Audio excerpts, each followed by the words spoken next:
Hello everybody, we are back here at SteamCon 2017. We have stopped off with Grantt, who you may remember from Salute a few years ago when we did the Battle of Hoth. But this weekend you're sitting playing Guild Ball and you're playing the Rookie League, which is something new the guys have rolled out. So can you quickly tell people what it is? Yeah, definitely. The Rookie League's an opportunity for you to get a campaign-style game, a more narrative game in.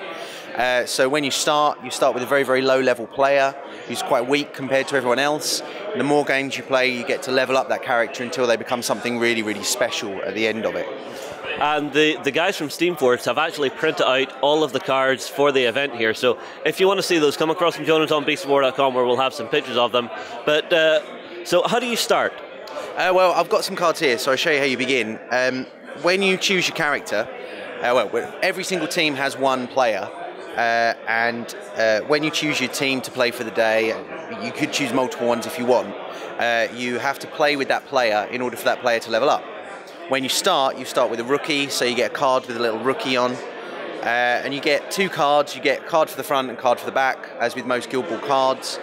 And when you choose that player, you get two choices. So you've got a red side and a blue side, which means for Chisel, who is for the Masons, you chose either a sadistic character or an energetic character. So one side was a bit more combat orientated, the other side had a bit more mobility and a few more points to get stuff done in a turn. And you also do the same with the other side. So you could choose between a darling Chisel who's quite friendly and lovely and helps her team, or a maniac Chisel who's a bit more dangerous in close combat. Maniac. Yeah, exactly. I went sadistic maniac straight away. I was like, yeah, let's do this. This is going to be fun. When you do that right at the very start, that's locked until you level your character. Every time you play a game with that character, you don't have to win or anything, but every time you play a game, you choose either the front or the back of the card to level up. You swap that card in, you get the next level. So after 10 games, you'll have the maximum level player, level 5 front and level 5 back. Yeah, so you're starting rookie, and then you've got an additional 10 cards, and as you level up, you're okay to flip it between the two again? No, you stay as the same. You're supposed to stay as the same, as it were. Maybe people are, but I don't think that's the point. I think you're supposed to stay, like I've stayed a sadistic maniac all the way through to try and get as high as I can. But luckily you do get both on each side when you get the card. But yeah, it's nice. It adds an extra element to the games. It means that it's encouraging you to play lots of games with the same team, to see how far your character can progress.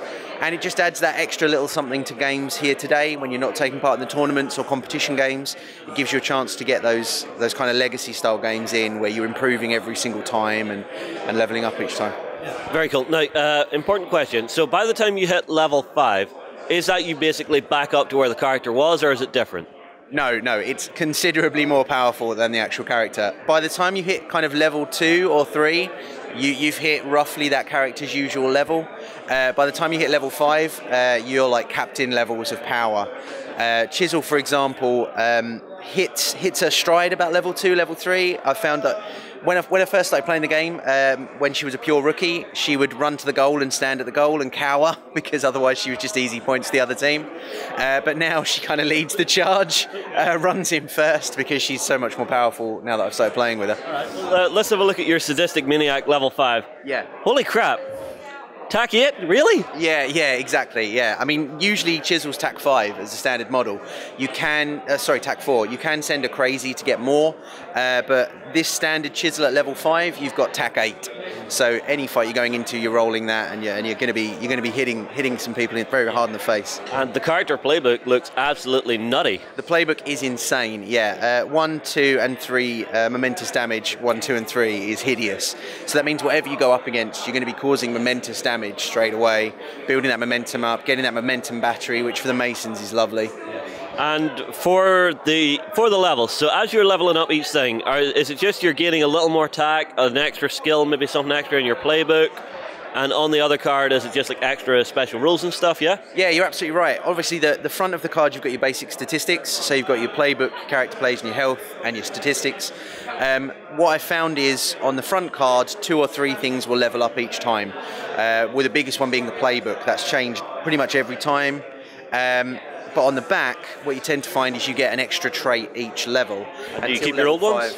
Yeah, you don't lose any. From what I've seen with Chisel, I haven't seen all of them, but that's what you get with Chisel. And then at level 5, everything powers up a little bit. For example, Painful Rage, which allows Chisel to cause more damage when she's lost a certain amount of health. Rookie starts at 6, so once she has 6 health, she becomes a bit more powerful. At level 5, it's Painful Rage 9, so the moment she takes like 6 points of damage, she's so much more powerful. See. She's got a lot more health left, so it's not as dangerous a play to use. So all of a sudden, your opposing team really has to mean it if they want to take her down before she actually swings back at you. Yeah, they've got to make that conscious effort to not just wound her a little bit, but take her out, because the moment she's hurt, she starts swinging a bit harder and a bit more effectively. So yeah, and I mean, if you know, Painful Rage at level 5 gives you +2 attack and +1 damage.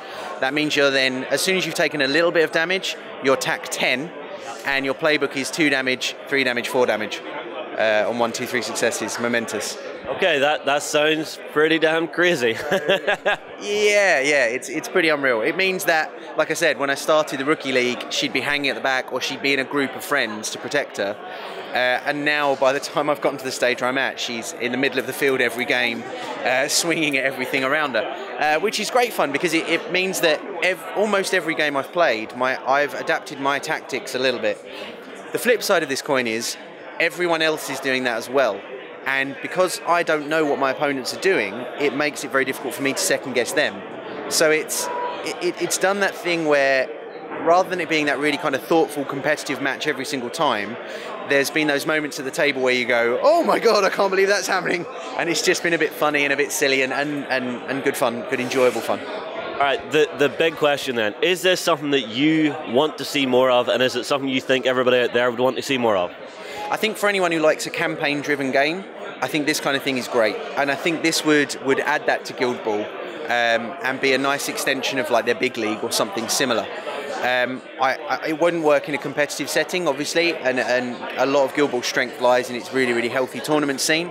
But I think this is a great way to kind of segue into those league games, those campaign league games. Those I'm playing at my local shop. We're getting a few friends together for a few weeks. We're going to level up our rookies. It's excellent for that, definitely. So would you see this as something where people would be starting out, jumping in with their friends, and actually have this as the beginners, actually dropping in and learning it? I think it would work well alongside a beginners league, yeah. As long as everyone had the rookie and everyone was learning at the same time, that would be a great way of having one model that's simple at first, and then further on down the line has a lot more tricks and a lot more things up their sleeve that you have to kind of figure out as you play. So yeah, absolutely. For a grow league, that'd be really useful. Well, Grant, thank you very much, mate. Hopefully you enjoy the rest of the event. Everybody, get your comments in below. Don't forget, we have that Blacksmith box up for grabs this weekend. Come and join us on BC4. Get your comments in on the live blog. We'll move on. We'll see you in the next one.